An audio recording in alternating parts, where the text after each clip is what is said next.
అసలు ఏం కావాలండి మన ఊరు వాళ్ళకి? నేను చెప్తానుండు.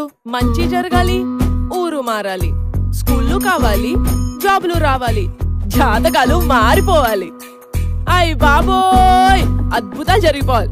ఏదేమైనా గాని ఓటు మాత్రం అమ్ముకు దబ్బాలరా. అంటే శివరాఖరికి ఏమంటారండి ఇప్పుడు?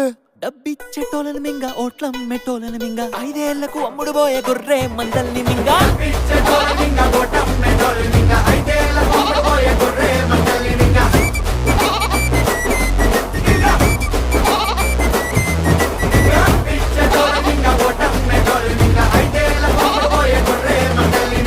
నాన్న మింగడం అంటే ఏంటి నాన్న?